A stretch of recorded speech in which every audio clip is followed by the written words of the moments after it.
Before we proceed with meeting the author himself, let us introduce first our special guest na makakasama po ng ating author today sa stage. So he is a self-made personality in business, mass media, education, and advocacy. He is also a pioneer in entrepreneurial advocacy in mass media through his top-rated program, Radyo Negosyo.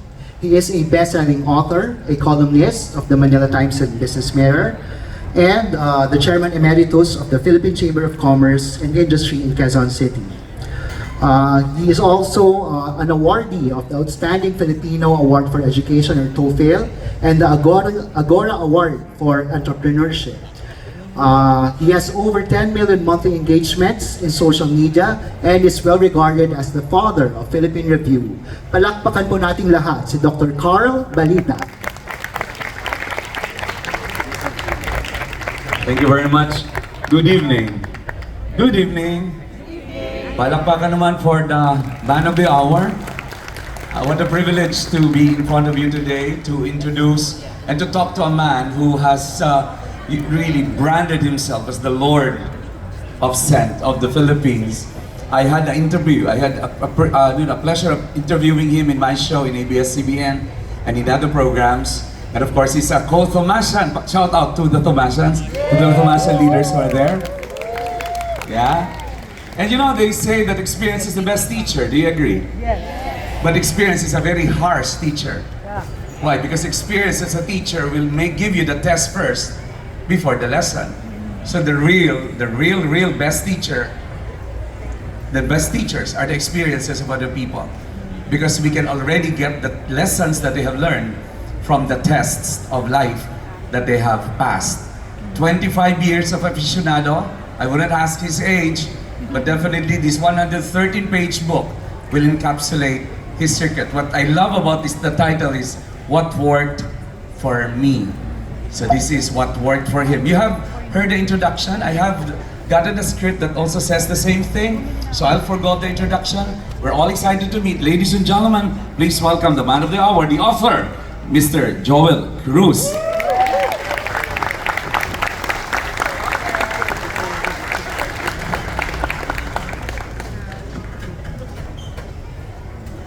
Good evening, everyone, and thank you for coming over. Thank you, Carl.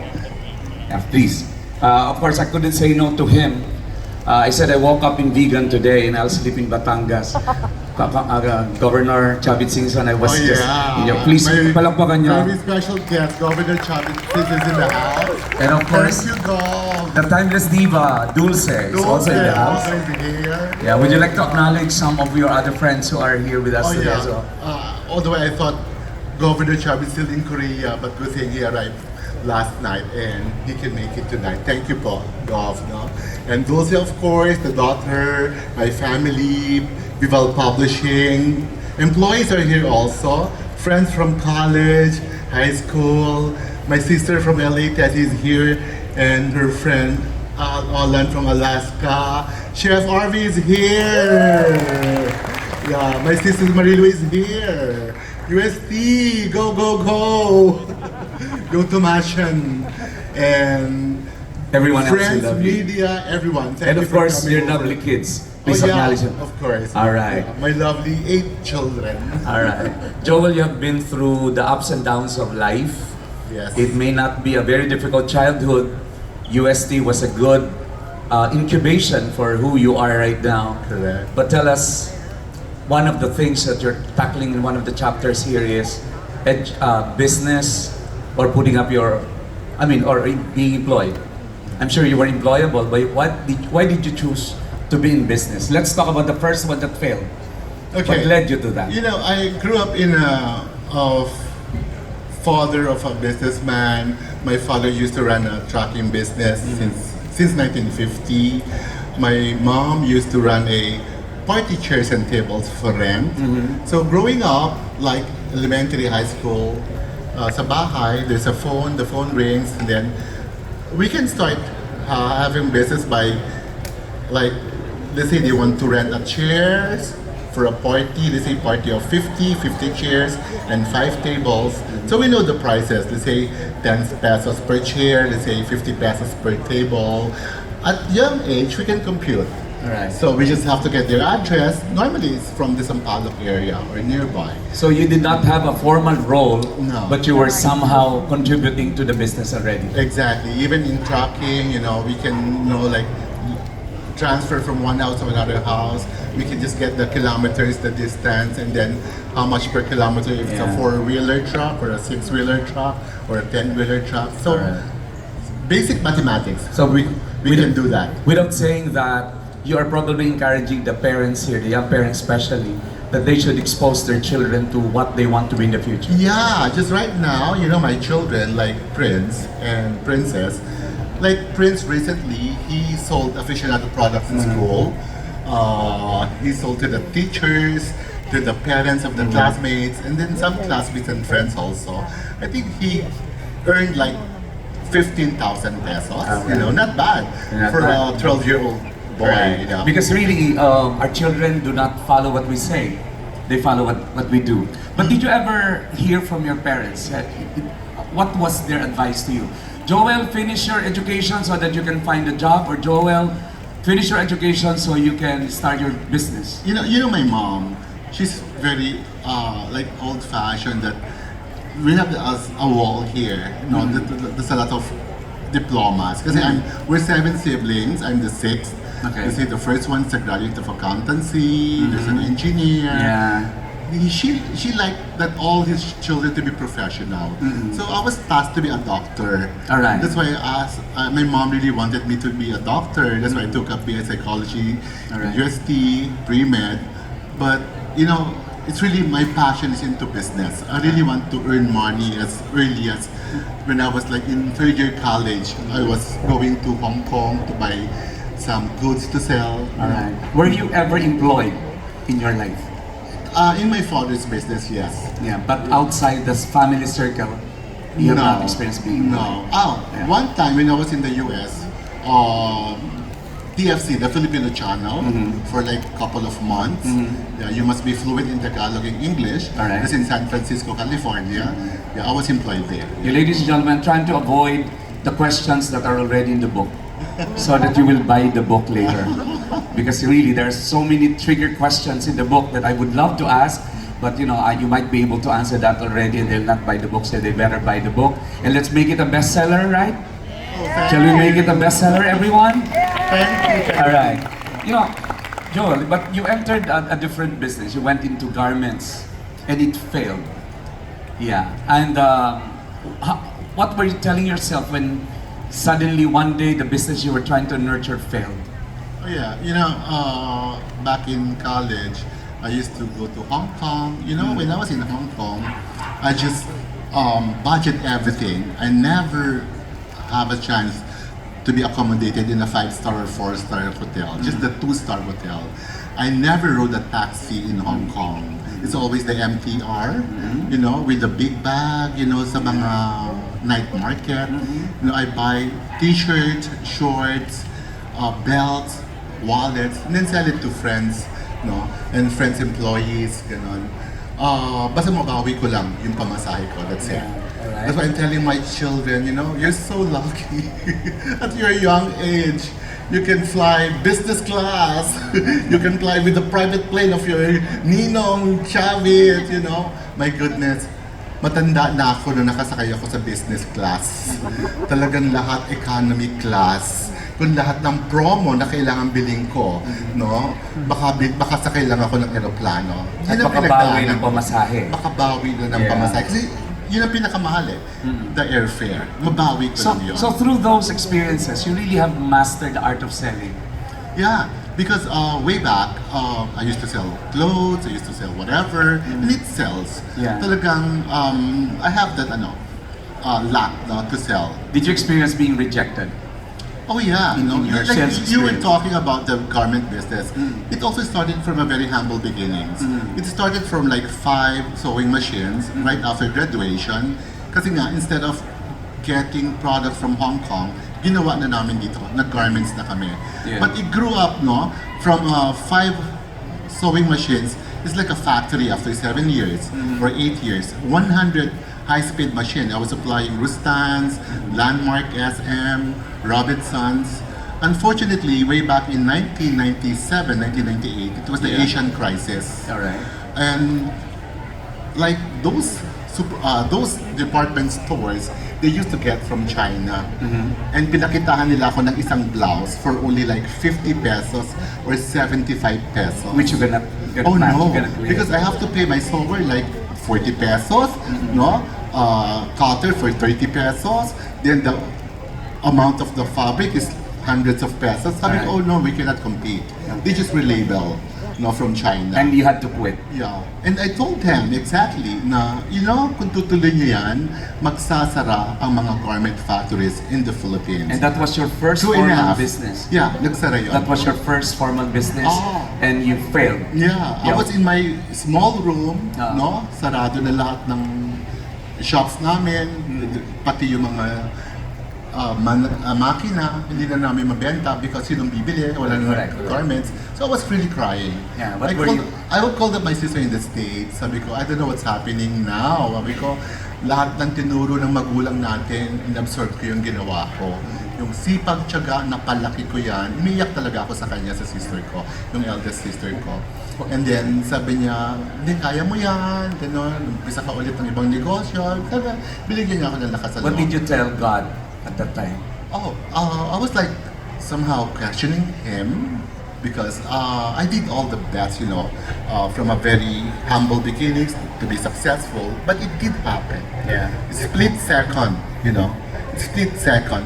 95% of the garment factories way back in 1997, 1998 closed down, shut down. Yeah. After all, one of the best qualities of a good entrepreneur is to know when to stop and when to say no and when to say I'll shift to another one. Yeah. But this time it's outside your control, and of course you're lucky enough that you found something else after that. What was the gap in terms of time from the closure of one business to the opening up of After Aficionado? closing, I went to the States. I did apply for ABS-CBN, TFC for a couple of months.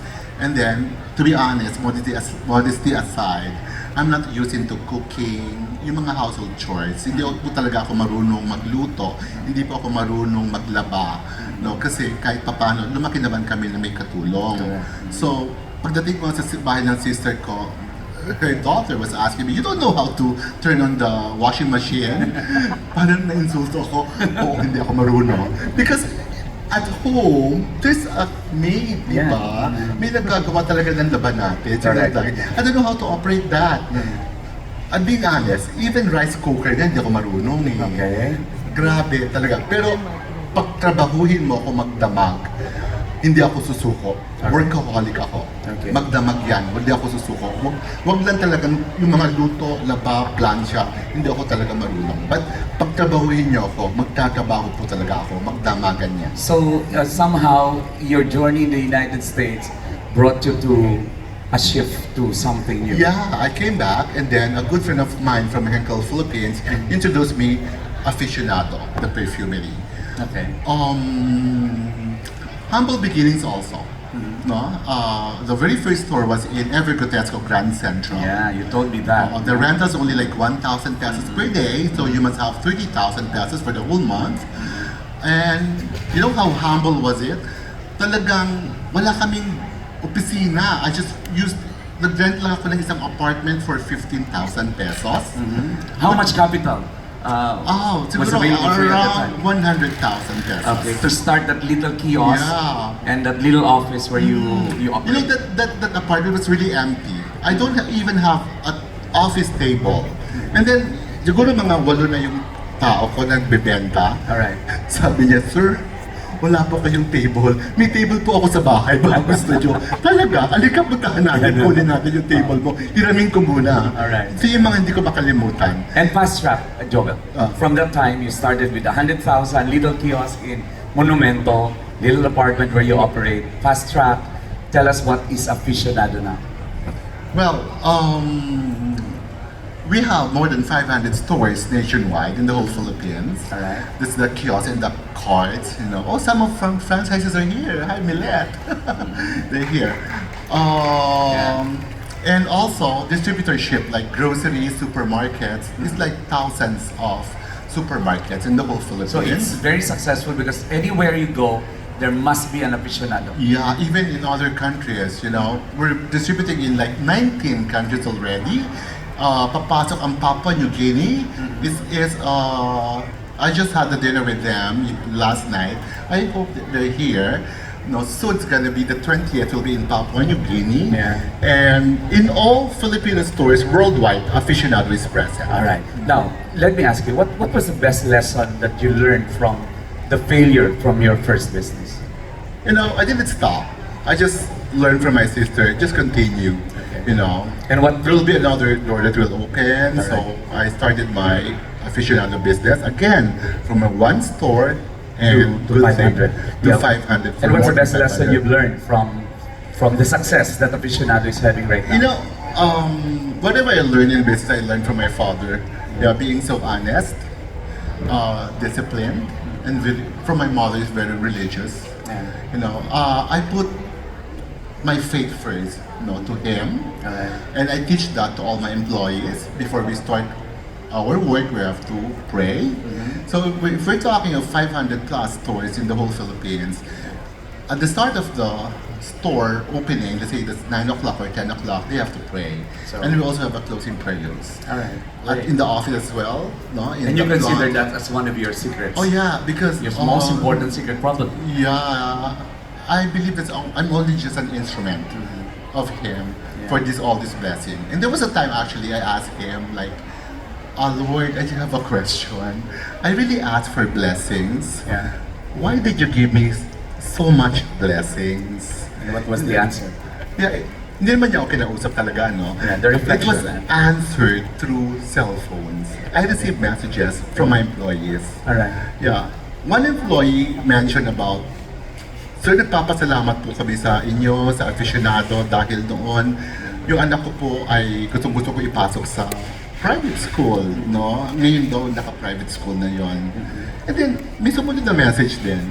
Nagpapasalamat din. I don't know, wala namang occasion nun eh. Yeah. No? Na para magpasalamat sila biglaan sa akin. And that was the most fulfilling. Yeah, sabi nung isa, before daw kasi, nangingi pa sila ng pagkain sa mother nila. But now, sila na daw nag-share ng food sa mother niya because of aficionado. Then I realized na yun ang purpose.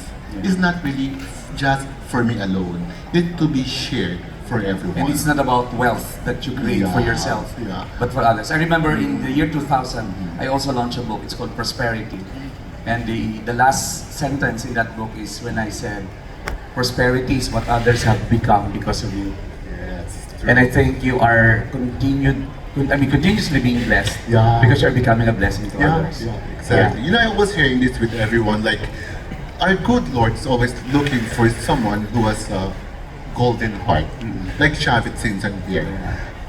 I'm the one attesting for that. He has a very good heart. That's why he knows how to share to a lot of Filipino people. I think that's nature. That's part of nature. I don't see a river drinking its own water. I don't see a tree, benefiting from its own fruit. So why are we creating wealth only for ourselves when we can actually share it? Now, Kaya nga, sinasabi ko rin yung iba, di ba? Magbigay ka kasi maraming babalik sa iyo. No. Ayaw ko yun. Ayun. Ayaw ko yun. Yung sinasabi nila gano'n. Kasi parang ka naghahanap buhay na, Yeah. Lord, Parang ka nagbibigay nag-i-invest. po ako. Parang ka nag-invest. Nagbibigay po ako Yeah. dito ha. Balikan niyo po ako. That's not No, good. that's correct. Pag nagbigay ka, Yeah. nakita mo yung tao at sino man binibigyan mong masaya, nakangiti, napasaya mo sila, yun ang dapat mangyari. I Hindi think yung that's the maghahanap best. ka ng kapalit. I think that's the best revelation of tonight.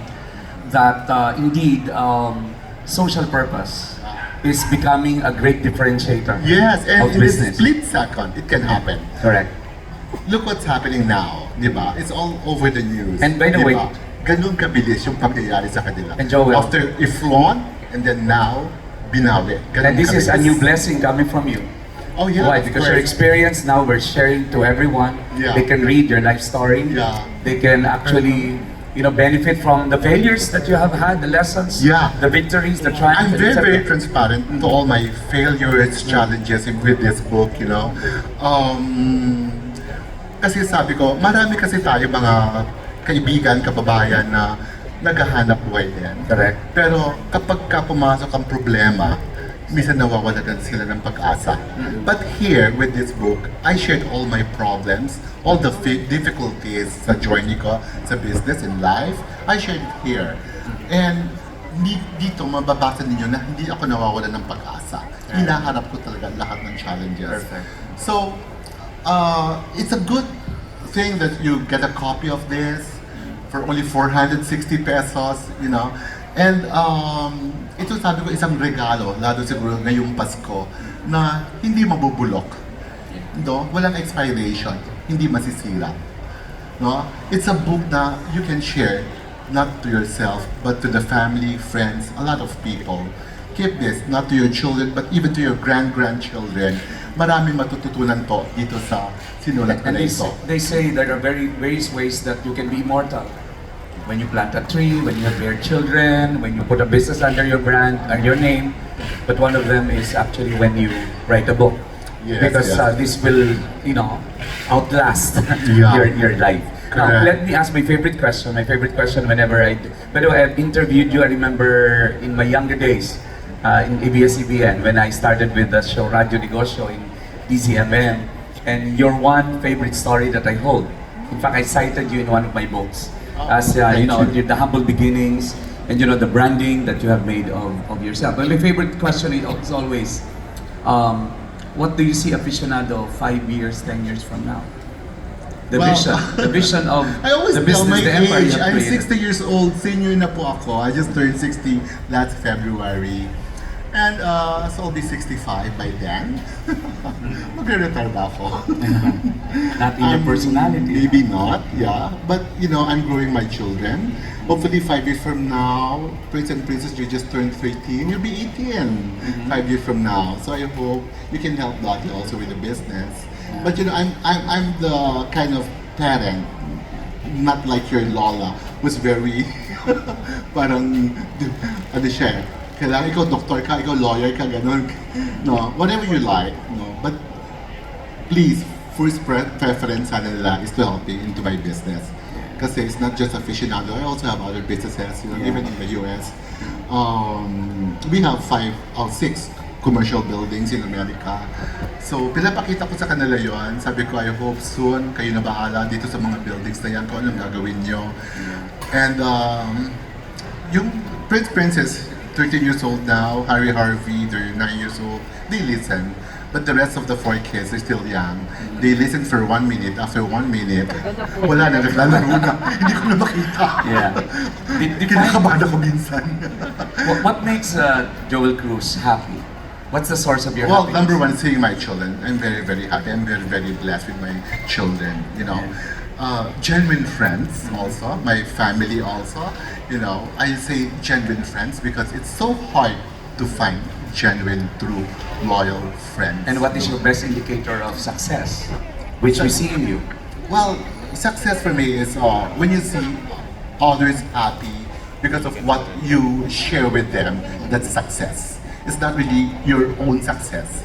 Success will be from the other people na tinutulungan mo talaga na masaya sila sa iyo. At kung at the end of your journey, pipikit ka na, titingnan ka nilang ganyan sa iyong coffin, they will say na papasalamatan ka nila, pagdarasal ka nila at pasasalamatan ka nila na sa lahat ng kabutihan na iniwan mo at tinulong mo sa kanila. What will you tell God tonight after the book launch that we're having right now? Yeah. What will you tell God? Oh God. What will you tell God? What will I tell God? I always say that I'm a sinner. That's why I'm trying my very best to welcome me by our good Lord in heaven. So maybe I can share like some ways to enter the kingdom of God. Like whatever food you have to share with others. Feed the hungry. Whoever are thirsty, give them drinks, water. Try to visit to our sick people in the hospital. Try to give comfort to them, also to the prisoners na nasa kulungan. Entertain mga kahit na hindi mo kilalang tao sa iyong bahay, no? Papasukin mo sila, lalo na kung walang bahay. Yung ganon, I believe, ito ang kailangan kong gawin sa lahat ng taon na natitira sa akin or araw para papasukin ako ng Panginoon. And I hope God will welcome me to His kingdom. If your father is listening right now, what is your message for him? Oh, thank you for all the lessons, no? Especially my dad kasi when I was younger, I learned this from him. Kasi yung catering nga niya, saka yung catering sa truck niya, punta kaming Forbes Park. Doon mag-open ng catering sa ang laki-laking garden, tapos with swimming pool, yung house mansion, gano'n. Nakikita ko ang gaganda ng mga bahay, chandelier. I was inspired. And I asked Dad, bakit wala tayong ganon? Ba't wala tayong swimming pool? Bakit sa drum lang ako nagsuswimming? You know, batya. Yung ganon. Sabi niya, they are all professionals, business-minded, lawyers. Sabi niya, kaya mag-aral kang mabuti para marating mo yan. So yun po ang ginawa ko, nag-aral ako mabuti. Yun ang gusto kong sabihin sa tatay ko na maraming salamat sa mga pangaral na binigay mo sa amin dahil natuto kami. Bata kami, hindi pa namin masyado ma-absorb yung mga pangaral niya. Pero nung tumanda ako, doon ko lang na-realize at naintindihan lahat ng And you learned it. You must have learned it. Of course. Yeah. And lastly, what will you tell an 18-year-old Joel Cruz? What can you tell him? Oh, when I was 18, I was so ambitious. So what I was talk to always him. Talk to him. Joel, no. Masyado mataas ang ambition mo, no? At your age 18, ang lagi mo pinapanood na palabas ay filthy rich, yung mga lifestyle of the rich and famous, yung ganon. Parang masyado kang ambisyoso na gusto mo marating niyang ganyan, no? Kasi I'm so proud of them, no? Ang gaganda ng lifestyle nila, no? Naka-aeroplano, yung ganyan, may yate, yung ganon. Pero ngayon, na-realize ko na lahat pala yun, material na bagay lang, no? Hindi siya talaga importante sa buhay. Ibig ko sabihin, you're 18, ganun ka mag-isip, bata ako, na ganun ang iniisip ko, magkapera, yumaman, malaking bahay, yung ganon, hindi lang may sarili kang aeroplano, yung ganon. But now I realize na hindi lang pala yun talaga magpapasaya sa tao, no?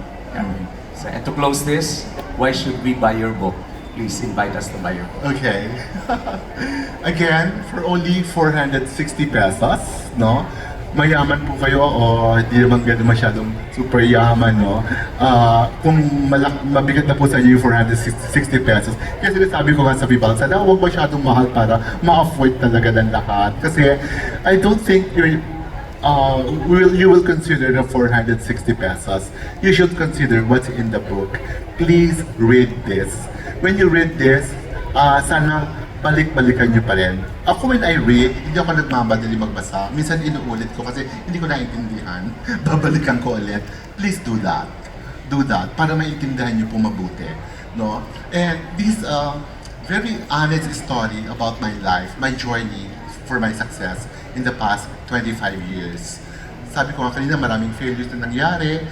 Along the way, since 2000 and 2025, we're celebrating our 25th anniversary. Marami talagang problema, no, na hinaharap ko, pero na-share ko dito. Sa mga young entrepreneurs na nandito, baka mamaya pareho po tayo ng problema. So sana mabasa nyo rin para hindi kayo mawalang ng gana o hindi na kayo sumuko sa mga hinaharap ninyong problema. And dito ay makakatulong talaga sa inyo pag nabasa nyo yung book kung paano tayo aasenso sa buhay.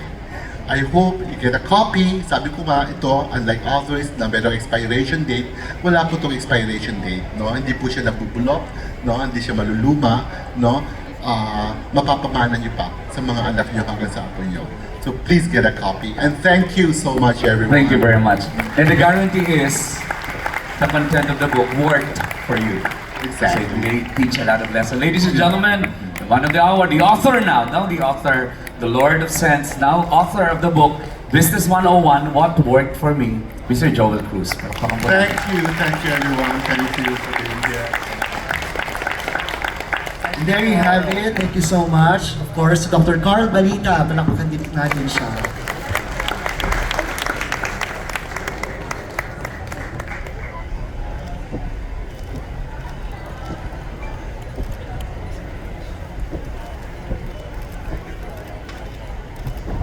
Okay, so now we will proceed with the presentation of the first copies of the book. Maybe